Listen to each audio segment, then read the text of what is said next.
Is it winter for you as well? Do you have plants that are struggling to just barely stay alive at the moment? Stick around with me and let's dive into that topic in a bit more detail. I'll show you some of the plants that are struggling in my care and let's see if we can diagnose some issues.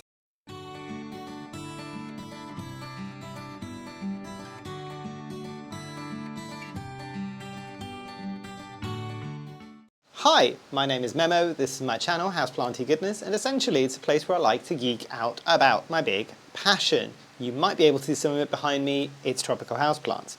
See, as I was just saying, it's that time of the year, at least it is for me, I would imagine it is for a lot of other people. We're kind of at the beginning of the year, it's January, it's cold, the days are very bleak and grey and miserable. It's cold, all of these things. If you're growing in a household condition, you've probably got your heating pumping up as well, so it's dry. You're dealing with pests, you're dealing with root rot, you're dealing with like no growth on your plants. All of these things combined are a storm of things to go wrong with your plants. However, as it is January, and it tends to be the bleakest time of the month, not just for your plants, for everybody else as well, because I would assume everybody's broke. Because the holiday season's just been and nobody's got any money. So we're all looking for things to do and occupy ourselves without spending any money. So this month there's not going to be any of those unboxing type videos because ain't nobody, including myself, got any real money. So let's do some diagnosis. Let's chat through some plants that don't do too well. I think this type of content is as important as showing nice and healthy plants because it kind of shows everybody that, us included, don't always get it right with plants and we still end up having plants that struggle in the winter or end up losing them entirely. So without further ado, let's look at the first plant. So my first plant, and this is one that pains me because I have thoroughly enjoyed growing this plant, is, can you tell, this is the Anthurium arisaemoides. And it is looking very, very, very sad for itself. That leaf is very floppy, as is this one as well. See, I think I already know what the issue is with this plant at the moment because I am feeling the pot and the pot, is it? Maybe it might perk up actually. I was going to say it's feeling like a heavy pot, but I've only recently given this a moss pole in a recent kind of repot with me that I did to help it potentially grow into that kind of region there. I don't know. I hesitate to say root rot. I think this might just be a bit thirsty because I'm feeling this being heavy, but I'm not used to feeling this pot with an entire moss pole on it. So this is looking a bit floppy. This might have dried off for a bit too much. This was one that was growing a lot happier in semi-hydro. I thought I was going to be smart with this one and just go, let's put it into a soil mix because a lot of my anthuriums, when I move them into soil mixes, seem to be doing a lot better, but this is struggling. This is struggling a lot. So I need to see, and the annoying thing is when I gave it a moss pole, I didn't unpot it to see what the roots are. I think today, before watering this, I might have to take it out of the pot and see what the roots are like because the moss pole is all great and dandy, but this pot might officially be way too big for this plant, especially if it's lost some of its roots. Lessons learned for this one. If I can't bring it back to life and I can't get it happier, and the people that have been here for a round will know how disappointed I am with this because this was definitely one of my favorite anthuriums. Will I be repurchasing this if it dies off? Yeah. 100%. 100% I'll be repurchasing this. This was a really fun plant to grow and hopefully still will be a really fun plant to grow because you can see when I got it, it was down here. So it grew quite a bit. The problem with this now is every time any plant in my collection, in anybody's collection, starts struggling a bit, any kind of predominant pest that you have, which is what you're seeing me doing at the moment, in your collection will massively attack it, and in this case it's mealybugs. To be fair, this plant has always had some form of mealybug on it, but I've always been able to manage it. But yeah, this is looking really, really sad, and it saddens me as well. But hopefully I'll be able to get this into a bit more of a healthy state soon. If not, a replacement will be getting purchased this year.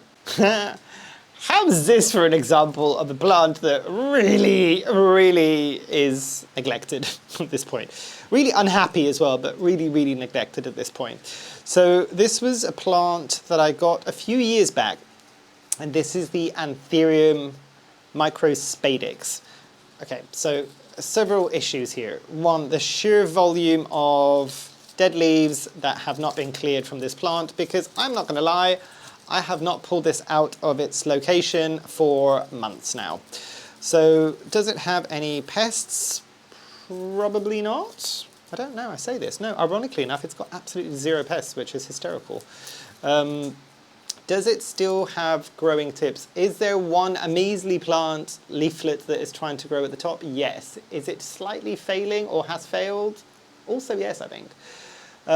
This is a plant that I got from, this is a while back, when I did the plant panel at Grow Tropicals event up in Leeds a couple of years ago, and I'll link it at the top there. I got it then, and I was able to talk to Jacob whilst there, and this was one of his recommendations. I'm not saying that that's an issue, basically. I'm just saying that it was a plant that I'd never heard of, but he was just like, oh, you like weird things. This might be an interesting one for you. Not a lot of people have heard of this. And it's true, most people have not heard of this plant. And it's called microspadix. I don't think there's anything on there that I can show you at the moment, because when it does get an inflorescence, and it does try to bloom quite frequently in the summer, it's called a microspadix because the bloom is the ditchiest little thing. The leaves are a bit kind of roughly, and I mean, you can kind of see the issue with this. This was growing in semi-hydro previously. I then moved it into a soil mix. At the moment, it's a bit wet, but the leaves are a bit more turgid. It has been decimated by thrips. I have never seen another Anthurium that thrips love as much as they loved this plant.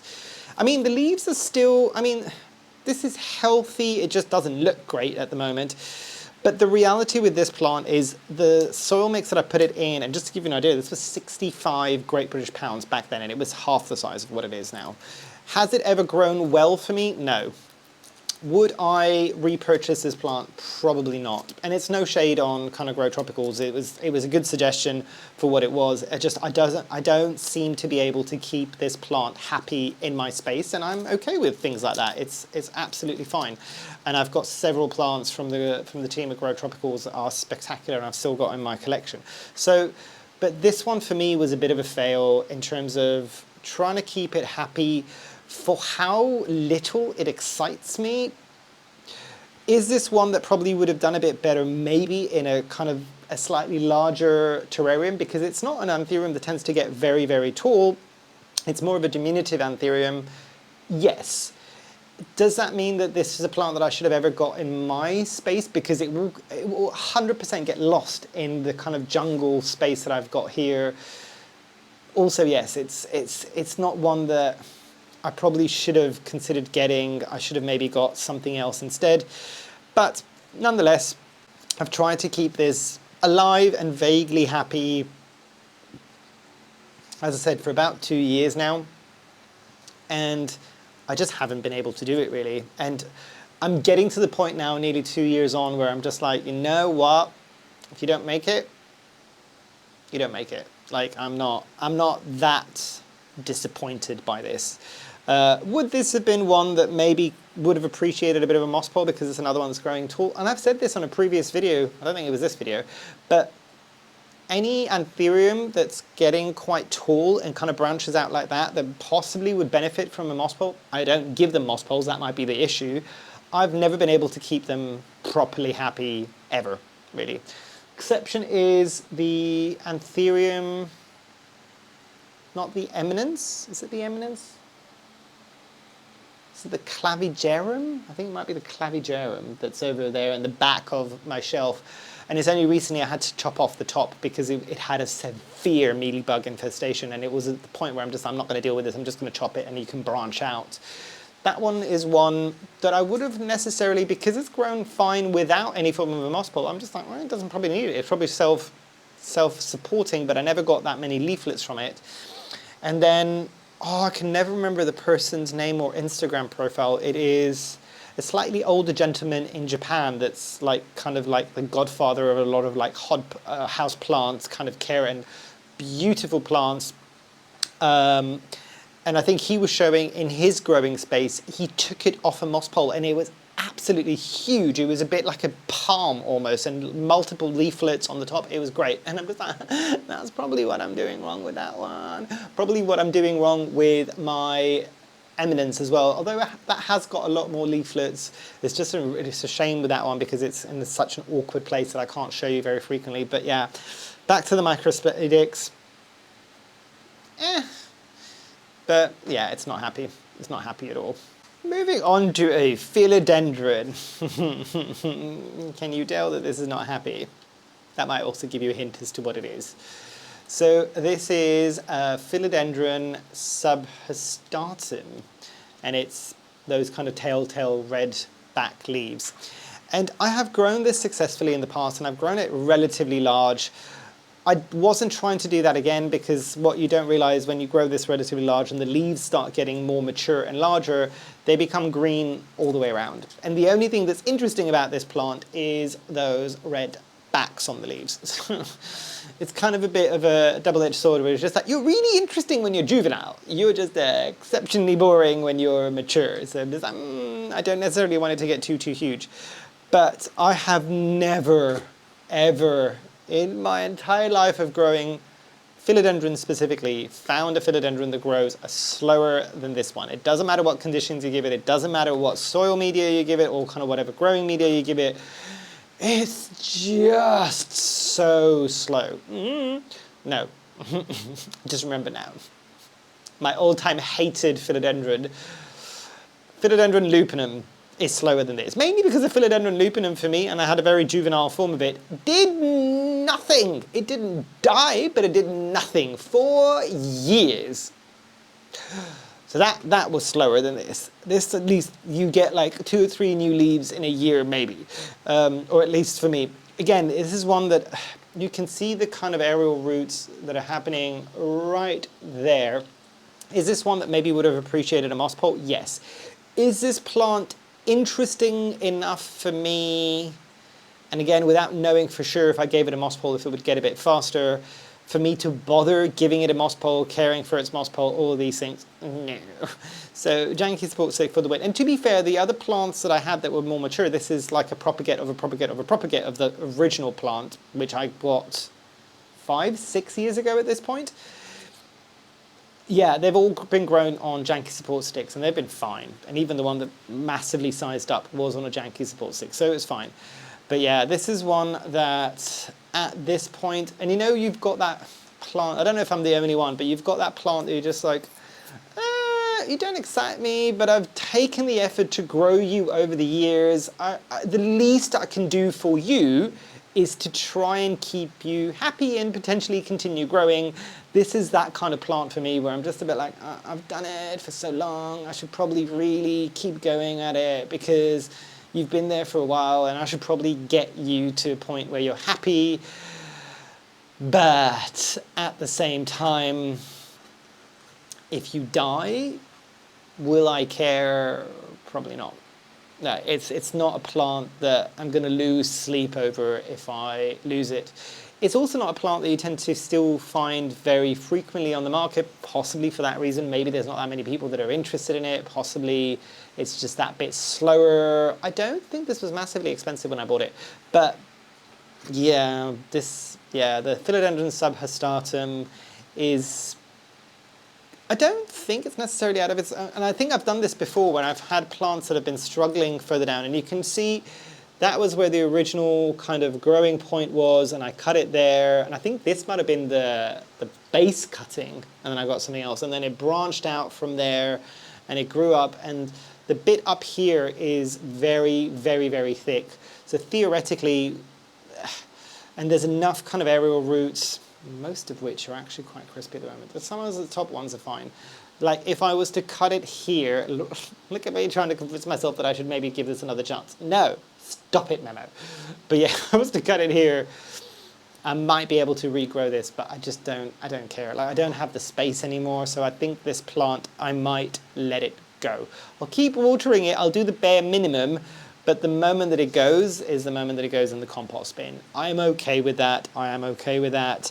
If things don't bring you joy and you just have one more thing that you need to care for, granted not very frequently, even in the summer. I think at the moment this is getting watered like once every 3 weeks, if that. It's very slow, and it's always been very slow in the uptake of its water as well. So don't get me wrong, I do think that this is a plant that might be exceptionally interesting, seeing it in nature potentially. But for me, this is one that struggles. And you know it wouldn't be a video about struggle bus plants without me busting out a Calathea. Also, for the people that have been triggered by this specific plant just now, I'm really sorry. Like, we can rock in the corner together going, oh my God, not again, not again, not again, not again, I can't do this, I can't do this. Granted, to be fair, I do have quite a few other Calatheas, and this is not a humble brag, but they're doing okay. They're doing a lot better than this one. Can anybody guess which one this is? And this is massively blown out because it was getting too much light. This is the Calathea. Oh, why am I blocking? Ah! It's an Aurea. White fusion. It's like it's a Calathea Aurea fusion, potentially, I guess. But it was the yellow variegated version of the white fusion. But, oh, there are leaves. Does it seem familiar to anybody? And this is an interesting one as well, because this plant has just never been happy. It was happy when I first got it for like the first 6 or 7 months, maybe if I was lucky. And a lot of people that have grown Calatheas know that that's good going, actually. This is nearly a 2-year-old plant, I think, at this point. Has it had pests? Yes. Has it had spider mites? Obviously, it's a Calathea. But this one, yeah, see, the roots are still okay.